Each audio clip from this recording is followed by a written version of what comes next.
नमस्कार। जैसा कि सर्वविदित है, अभी चूरू जिले से पूर्व विधायक रहे ठाकुर भालू खान साहब के पुत्र शमशेर भालू खान जो है वो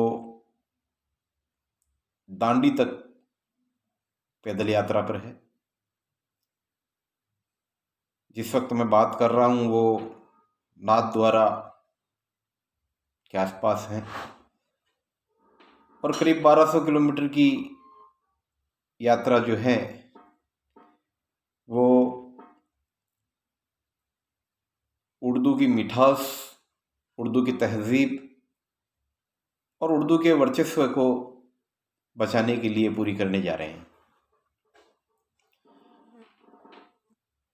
पिछले 10 दिनों से लगातार भालू खान का समर्थन जिस तरीके से बढ़ा है और जिस तरीके से उर्दू विषय को लेकर के प्रदेश भर में एक जागृति लोगों में देखने को मिली है, वो वाकई तारीफ काबिल है। लेकिन सवाल जो है वो ये नहीं है कि सरकारें किस कदर अपनी नाकामियां छुपाने के लिए कैसे कैसे हथकंडे कर लेती है। सवाल ये है कि 60 साल की आयु तक नौकरी करने के लिए एक प्रशासनिक अधिकारी, एक राजकीय कर्मचारी जो इस पूरे शासन को चलाता है, वो कैसे इसे बर्दाश्त कर लेता है। उर्दू के साथ समय समय पर जिस तरीके से सरकारी नजरअंदाजगी हमें देखने को मिली, उससे ज्यादा प्रशासनिक अमले की जो नजरअंदाजगी थी, जो लापरवाही जिसको मैं कह सकता हूं, वो भी किसी से छुपी हुई नहीं है। एक भ्रामक प्रचार लोगों के बीच फैलाया गया कि उर्दू जो है वो अल्पसंख्यकों की भाषा है, सीधे लफ्जों में कहूँ तो मुसलमानों की भाषा है। जबकि वास्तविकता ये है कि भाषा चाहे संस्कृत है, चाहे हिंदी है, चाहे गुजराती है, चाहे उर्दू है, उसका किसी समुदाय से, किसी जाति से क्या लेना देना। भाषाएं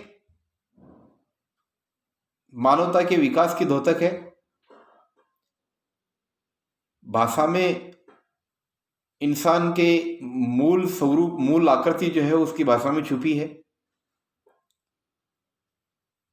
और उर्दू भी इसी तरीके की एक भाषा है जिस तरीके की हिंदी है। लेकिन चूंकि भारत की जो राजभाषा है वो हिंदी है, तो बाकी कन्नड़, पंजाबी, गुजराती, संस्कृत और उर्दू जो है उन्हें तृतीय भाषा का दर्जा दिया गया है। तृतीय भाषा ऐच्छिक विषय है। जो लोग इसे पढ़ना चाहते हैं वो पढ़े, जो लोग इसे नहीं पढ़ना चाहते उन्हें जबरदस्ती नहीं हो, चाहे वो कन्नड़, गुजराती, पंजाबी, संस्कृत थर्ड लैंग्वेज के रूप में वो ले सकता है।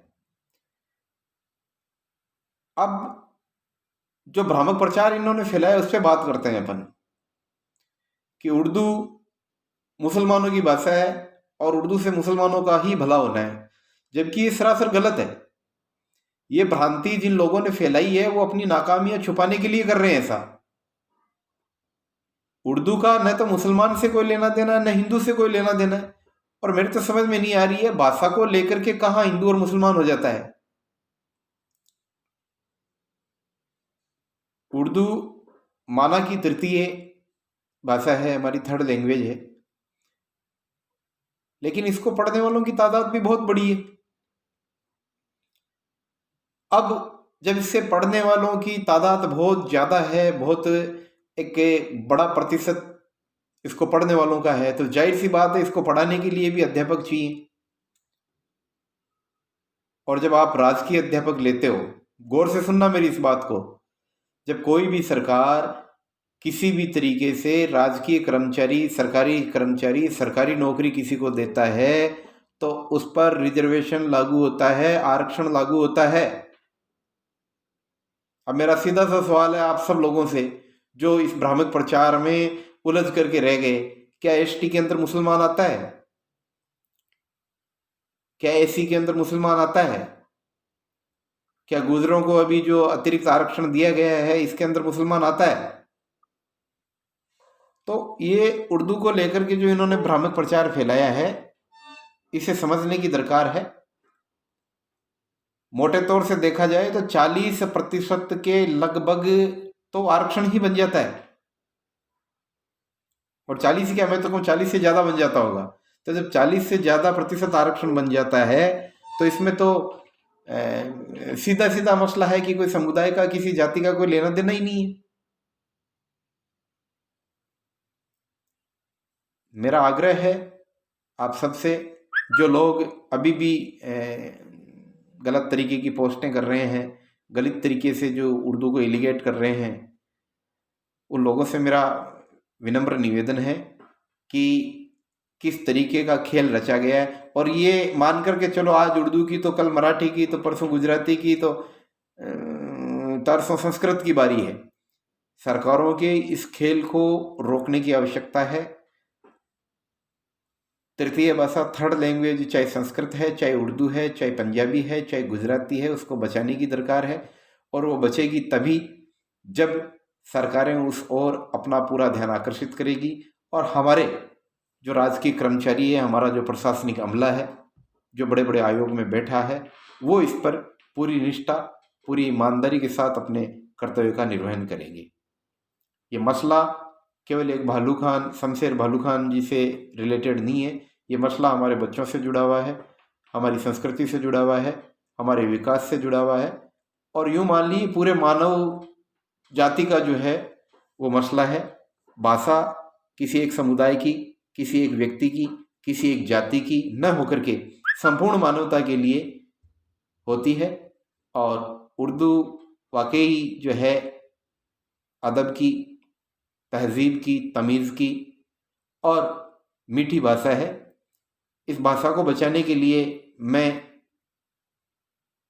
शेर राजस्थान शमशेर भालू खान का समर्थन करता हूँ, और एक पत्रकार होने के नाते, एक संपादक होने के नाते मेरा दायित्व भी बनता है कि मैं आप लोगों तक भी उर्दू के प्रति फैली हुई भ्रांतियों को आप तक मैं पहुँचाऊँ, ताकि इस विषय पर जो गहलोत सरकार ने खामोशी इख्तियार कर रखी है, वो खामोशी सरकार की टूटे। इसके साथ मेरा सरकार में बैठे तमाम मंत्रियों और विधायकों से भी आग्रह है कि वो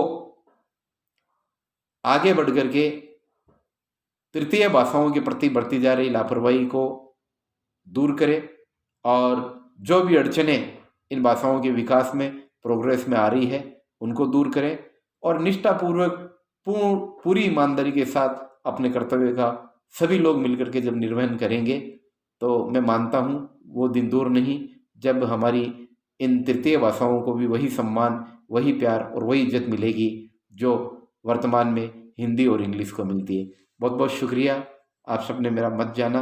एक तलब थी बिल्कुल, बहुत सारे लोगों के फ़ोन, कमेंट इस तरीके के आ रहे थे कि जो बुद्धिजीवी तबका है वो इस विषय पे खामोश है, तो मैंने मेरी चुप्पी तोड़ी है। उम्मीद करता हूँ समाज का दूसरा जो बुद्धिजीवी वर्ग है और जो बड़े लोग बैठे हैं, साहित्यकार हैं, पत्रकार हैं, नेता हैं, अध्यापक हैं, शिक्षक हैं, और बड़े बड़े जो भी लोग हैं, वो भी अपनी चुप्पी तोड़ करके और सरकारों को इन विषयों को लेकर के जो असलियत है, जो हकीकत है, उससे आगाह करवाएंगे, ताकि आने वाला जो भविष्य है वो सुनहरा हो और इन भाषाओं को भी इज्जत, मान और सम्मान के साथ जो है वो स्थान मिले जिसकी ये हकदार है। बहुत बहुत शुक्रिया, आपने जो है मेरी पूरी बात सुनी। जय हिंद, जय भारत।